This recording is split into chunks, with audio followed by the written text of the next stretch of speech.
Oil Company presents Captain Midnight.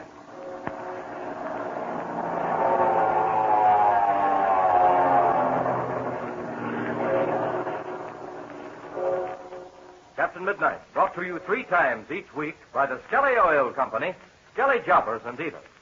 Watch for the big red, white, and blue Skelly sign when you're out driving. The sign with the big letter S that stands for Skelly Service. But say, I got a swell letter today from a wide-awake young Flight Patrol member, and I want you to hear it. Listen. Dear Don Gordon, I just want to tell you how much fun I've had being a member of the 1940 Flight Patrol. I carry my membership card and my spinning medal of membership with me all the time, and I can make my medal spin for over 3 minutes, steady, without stopping. I like the Flight Patrol reporter, too. But best of all, I think, is that swell new picture of Captain Midnight and Chuck and Patsy.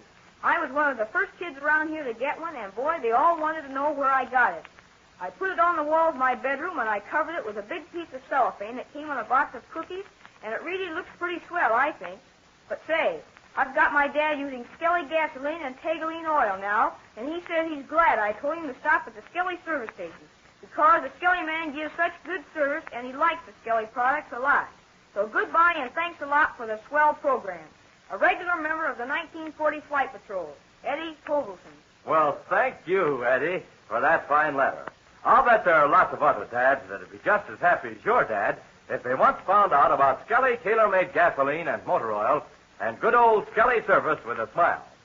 But hey, fellas and girls, did you hear what Eddie Tollefson said about the new autographed picture of Captain Midnight and his friends Chuck and Patsy? Well, have you got yours yet? It's absolutely free, you know. And, boy, will you be proud to have your very own picture of Captain Midnight and his 2 daring young friends. They're all dressed up in their flying suits and helmets, too, ready to take off in Captain Midnight's speedy monoplane. Now, remember, this is all you do to get this swell big picture. Just stop by your Skelly service station the next time you're out driving with Mother or Dad. Show your Skelly man your Flight Patrol membership card, and you get your free picture right that very minute. And you don't even need as much as a penny for a stamp. It's absolutely free. So remember, don't miss getting your copy of this grand picture. The time's getting short, so you better stop over at your Skelly service station with Mother or Dad tonight. And now to Captain Midnight. The famous pilot is faced with a seemingly insurmountable problem. The forest clearing where Captain Midnight landed is too small for a plane to safely take off from. And Bud Conley is dangerously ill of tropical fever. It is now early in the afternoon, and Chuck and Patsy are on the edge of the clearing, anxiously looking for signs of a change in the wind which might facilitate a takeoff. Suddenly, Patsy and Chuck see smoke floating up over the top of a nearby ridge. Excitedly, the 2 start running forward. Listen as Patsy explains. It is smoke, Chuck. It can't be anything else. You know what that means, Patsy? Smoke just doesn't happen of its own accord. Gosh, maybe we should have called Captain Midnight. Well, we can find out about this ourselves. That column of smoke seems to be right on the other side of the ridge. It can't be very far. I can't understand it, Chuck. Major Steele said there wasn't anyone around here. And yet... No, Patsy. Fires don't start by themselves. There must be somebody near us. Gee, these rocks are sure hard to run over. We're going to have to take it easy. We'll have to climb over these bigger rocks. Well, I'm over this one. Well, I'll be up with you in a second. The others aren't so bad, Chuck. Come on, hurry up. Okay. I'm right with you. Oh, gee. That smoke's getting closer all the time. It can't be a forest fire, Chuck. Look, it's only a small fire because there isn't very much smoke. Now, just a little bit more. We'll be at the top of the ridge. Gee. The others will sure be surprised when they hear about this. Well, Major Steele will certainly be surprised. I don't see how he could have missed finding anyone. At least, anyone as close as this fire is to where he wrecked his plane. Oh, it sure got me. I just can't understand it. Fires certainly don't start by themselves. Now, we're up at the top. Where in the world? Oh, look. That's where it's coming from. Down that ravine. Sure. Now I see. Hold it a minute, Patsy. We'd better take it easy. We don't know what we're getting into. Maybe we better not go ahead. Maybe we'd better get back. Well, here's a big rock right ahead. Let's get behind it and sort of look things over. Okay. I'm right with you. There. Now we're in a position to see without being seen. Yes. We can look over the top of this rock and see everything below. Come on now. Let's take a peek, but be careful about it. Okay. Let's slide up a little higher. Blazing beacons, Patsy. Look down there. Loops. Why, there's a tent. Yes, it's a camp. I don't see a soul around. There must have been somebody here recently because there's fresh wood on the fire. Oh, do you see? Back of the tent, in those trees. Well, it looks like a mule. Now I see. It's a burrow, Chuck. That's what it is. Chimney crickets. You know, that looks like a prospecting camp. I've seen dozens of them in the mountains near Black Gulch. Do you suppose they're Americans? You've got me there. The equipment would be the same, either there or here. Look, Chuck. I thought I saw the wall of that tent move. Oh, there. There's a man coming out. He's looking at the fire. Now he's looking around. I wish I could see his face better. He's turning this way. Now we can see his face. He looks like an American, Chuck. I'll bet anything in the world he's an American prospector. I'll bet you're right. There's lots of them down in Mexico. What in the world will we do? I'm going to take a chance. I'm going to call out to him. And if we find out that he isn't friendly, we can always run back to our camp where we have him outnumbered and capture him. Well, I don't think there can be very many because that's just a small camp. Okay, here goes. Hello there. Hello. Gosh, Chuck, look at him jump. I think he was scared to death. I don't blame him much. He can't see us behind this rock. But look, he's glancing all around. We better stand out from behind this rock. Yes, that's the thing to do. Then I'll call out to him again. There. Call out again. Okay. Hello there. Hello. He sees it. Gee, he looks as though he was seeing a ghost. Gosh, he's a lot more scared than we are. Hey there. In the name of creation, who be you? We're friends. We're Americans. He's an American, Chuck. Listen to that. We're Americans, I tell you. We're friends. Jumping gooseberries. I'll be darned if you don't talk like Americans. If you're friends, come on down here. What do you think, Chuck? I think it's all right. I'll go ahead and you stay behind me. Come on. Sure in tarnation, I thought you was a couple of ghosts. But if you're amigos, as they say down here in Mexico, come on down. Okay, we're coming. Well, I'll be darned if it ain't a boy and a girl. Now, what are you two doing down here in this wild country? Don't tell me you're waiting for friends. Well, in a way we were. Oh, but we might as well introduce ourselves. I'm Chuck Ramsey, and this is Patsy Donovan. Well, I'm sure glad to be a-meeting you. That old American lingo sure sounds good. My name's Ben Gillis. I'm down here doing a bit of prospecting. Are you all alone, Mr. Gillis? Well, I am right now. There was a couple other fellas with me, but they've gone back to get a new supply of grub. Gee, Mr. Gillis, how long have you been here? We just got here a little while ago. I found this good place to camp, and my partners turned back to get us a new supply, like I was telling you. Didn't you and your friends see an airplane in the sky this morning? An airplane? Well, by jumbo, I guess old Tom must have been right at that. Gosh, Mr. Gillis, what do you mean? Well, it was like this.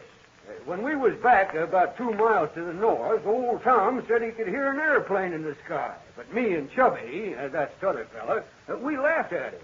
We said, what in the dickens would anybody be flying an airplane around here for? Of course, we was down the holler and couldn't see very good. Well, your friend Tom was right, Mr. Gillis, because we landed in an airplane about 3 hours ago. The ship is in a small field just the other side of this ridge. Well, what in tarnation do you know about that? You must be expecting to stay here for a long time, Mr. Gillis. Well, we sort of figured on it, yes. We run across some pretty nice lookers. Yeah, but then why am I a-blabbing to you? You ain't alone, are you? No, we aren't. There are 3 men and Patsy's mother. But one of the men is awfully sick. You ain't prospectors, then? No, of course we aren't. Tell me, Mr. Gillis, how far is it to the nearest town? Oh, 'tain't so far, but this country is mighty rough. I reckon take you maybe 6 or 7 days. Then you'd be plumb wore out time you got there. Is that where your partners are going? Yes, but I don't look for them back for a couple of weeks.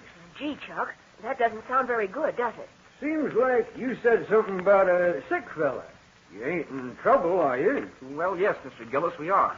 A couple of friends of ours were flying over this country and their engine overheated, forcing them down. And they didn't get hurt, but one of them's awfully sick with some kind of a tropical fever. Fever, huh? That don't sound so good to me. You say you landed in an airplane? Then why don't you put him in it and fly him to a hospital? They tell me them airplane things cover a lot of ground in a short time. You bet they can. But here's the trouble. We landed in such a small field that we can't get out again unless the wind changes. And even then, have to be awful good to make it. Unless the wind changes. Well, what in tarnation do you know about that? You see, Mr. Gillis, an airplane has to take off against the wind, especially when it's in a small field. You see, that's the only way you can get enough lift under the wings to get out. Yes, sir. A fella sure can learn something new every day. So you see, Mr. Gillis, we're in a pretty bad fix. Even if the wind isn't just right, we could take off in the plane. Well, at least I could, if it wasn't for some trees in the way. Yeah, I guess I sure don't understand this flying business very good, but then everybody to his own trade. You say if it weren't for some trees, you could get into the air, huh? Well, that's the size of it, Mr. Gillis. How many trees are there? Well, if we could just get 3 of them out of the way, there'd be enough clearance for the ship to get through. How about chopping them down? Gosh, Mr. Gillis, they're great big ones. It would take too long. Yeah, I guess 'twould, all right. Well, I guess you're just going to have to wait for that there wind to change. But, gee, Mr. Gillis, we've just got to find some way to get this sick man, Mr. Conley, out of here soon. If we don't, I'm very much afraid. Yeah, lad, I know what you're going to say. This here friend of yours is going to kick the bucket. Oh, he's liable to. His fever's awful bad. Isn't there something we can do? There's just got to be some way of getting him out of here. I sure wish I could think of something, Miss Donovan, but darned if I know what 'tis. Well, listen, Mr. Gillis, I've got a plan. Shoot, lad, what is it? And you're a miner, Mr. Gillis. Have you got a lot of supplies with you? Well, sure. We're pretty well equipped, if I do say so myself. There's just one thing, and if you've got it, it might help us. Okay, my boy, what is it? You don't happen to have any dynamite with you, do you? Dynamite? Well, lad, I reckon I got a little. But what in the world do you want with dynamite? Yes. What in the world can Chuck Ramsey have in mind? What could he use dynamite for that would help them get Bud Conley to a hospital right away? Yes, Chuck has a plan, and it might possibly work. But first, does the prospector, Ben Gillis, have any dynamite with him? Be sure to listen to Captain Midnight. Say, what's the next best thing to having a friend of yours right with you? Why, it's having a picture of him, isn't that right? Well, I wish you could all see and know Captain Midnight and his grand young friends, Chuck Ramsey and Patsy Donovan. But if you can't have them with you, you can at least have their pictures. So look, the next time you're out with Mother or Dad in the family car, be sure you ask them to stop by your Skelly service station. Have your Flight Patrol membership card all ready to show to your Skelly man the minute he steps up to the car. Then he'll be all set to give you your very own free picture of Captain Midnight and Chuck and Patsy that he's been saving just for you. Because there's one for every single member of the 1940 Flight Patrol. Remember, it isn't going to cost you a single penny. It's absolutely free. Say, why don't you get that big free picture from your Skelly man tonight? And don't forget to listen Friday, same time, same station, for further transcribed adventures of Captain Midnight. Brought to you by the Skelly Oil Company, Skelly Jobbers and Dealers.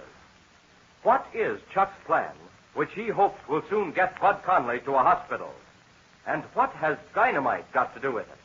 And what about Captain Midnight? Be sure to listen Friday. Until then, this is Don Gordon, your Skelly man, saying goodbye and happy landing!